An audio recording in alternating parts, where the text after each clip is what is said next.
Shalom Bapak Ibu, saudara-saudari yang Tuhan Yesus kasihi. Mengucap syukur untuk hari yang Tuhan nyatakan dalam kehidupan kita hari ini.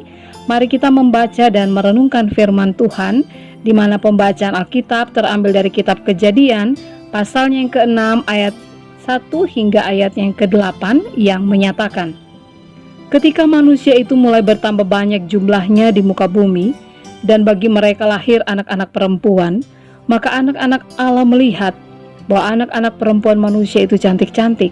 Lalu mereka mengambil istri dari antara perempuan-perempuan itu, siapa saja yang disukai mereka. Berfirmanlah Tuhan, Rohku tidak akan selama-lamanya tinggal di dalam manusia, karena manusia itu adalah daging, tetapi umurnya akan 120 tahun saja. Pada waktu itu, orang-orang raksasa ada di bumi, dan juga pada waktu sesudahnya, ketika anak-anak Allah menghampiri anak-anak perempuan manusia, dan perempuan-perempuan itu melahirkan anak bagi mereka. Inilah orang-orang yang gagah perkasa di zaman purbakala, orang-orang yang kenamaan. Ketika dilihat Tuhan bahwa kejahatan manusia besar di bumi, dan bahwa segala kecenderungan hatinya selalu membuahkan kejahatan semata-mata, maka menyesallah Tuhan bahwa Ia telah menjadikan manusia di bumi, dan hal itu memilukan hatinya. Berfirmanlah Tuhan, Aku akan menghapuskan manusia yang telah kuciptakan itu dari muka bumi, baik manusia maupun hewan dan binatang-binatang melata dan burung-burung di udara, sebab aku menyesal bahwa aku telah menjadikan mereka. Tetapi Nuh mendapat kasih karunia di mata Tuhan. Demikianlah pembacaan Alkitab. Apakah saya harus mengikuti suara hati? Mungkin Anda pernah bertanya demikian. Saat seseorang berada dalam dilema, nasihat pamungkas yang biasanya diberikan adalah, dengarkan saja kata hatimu. Apakah Anda juga pernah menerima saran seperti itu? Atau mungkin Anda sendiri pernah menyarankan kepada seseorang yang sedang galau dan berada di persimpangan jalan. Memberi nasihat kepada seseorang untuk mendengarkan dan mengambil keputusan berdasarkan suara hatinya terdengar seperti sebuah nasihat yang sangat bijak. Sepertinya suara hati adalah jawaban untuk semua persoalan. Karena suara hati tak pernah bohong, demikianlah alasannya. Alasan kuat lainnya untuk mengikuti suara hati adalah Roh Kudus berbicara melaluinya. Tapi benarkah suara hati sama dengan suara Roh Kudus? Meski kita menganggap suara hati identik dengan kebenaran, namun kenyataannya mengikuti suara hati tak selalu merupakan tindakan yang benar. Kebalikan dari pandangan umum, kita justru perlu berhati-hati dengan suara hati. Mengapa? Karena hati manusia cenderung selalu membuahkan kejahatan semata. Coba baca dalam kitab Kejadian pasal 6 ayat 5. Ketika dilihat Tuhan bahwa kejahatan manusia besar di bumi, dan bahwa segala kecenderungan hatinya selalu membuahkan kejahatan semata-mata.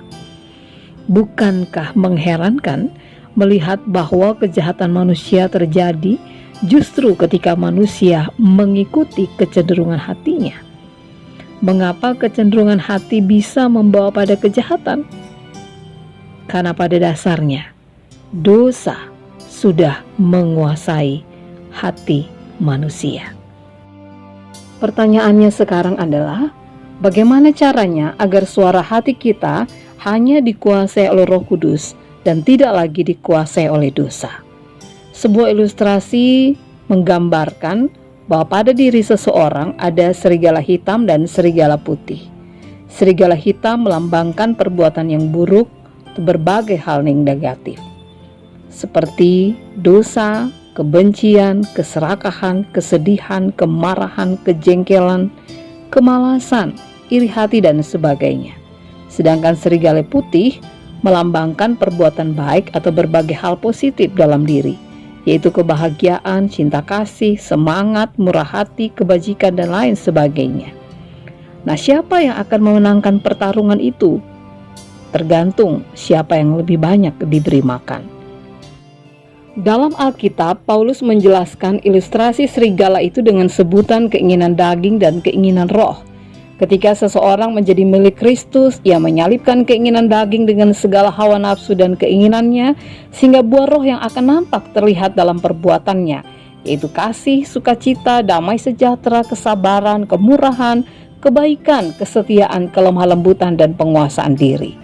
Jadi, agar hati kita dikuasai oleh Roh Kudus, maka jawabannya adalah tanamkanlah hal-hal yang baik yang dikehendaki oleh Allah.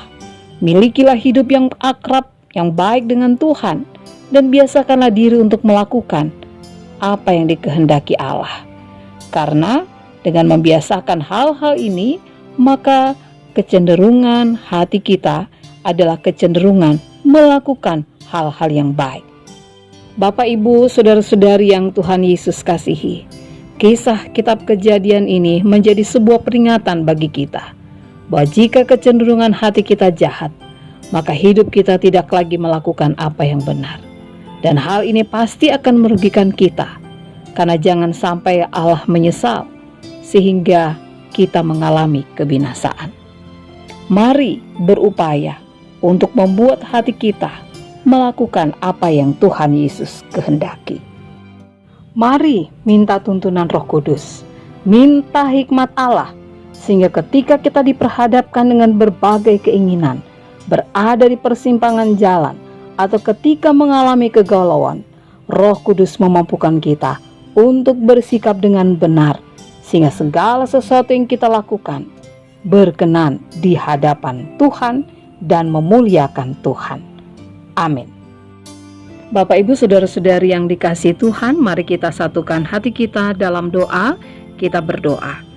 Tuhan Yesus yang sungguh baik, kami berterima kasih karena dalam hidup ini kami tidak pernah sendiri. Roh-Mu yang kudus menjadi penuntun dan penolong bagi kami. Karena itu biarlah ketika kami diperhadapkan dengan berbagai suasana atau situasi yang membutuhkan tindakan untuk dapat melakukan hal yang benar, suara hati kami bukanlah suara yang cenderung melakukan kejahatan, tapi suara hati kami adalah suara yang dipenuhi Roh Allah yang kudus, sehingga kami dapat bertindak dengan benar, dan setiap tindakan kami menjadi bagian yang memuliakan Tuhan. Di dalam nama Tuhan Yesus kami berdoa. Amin.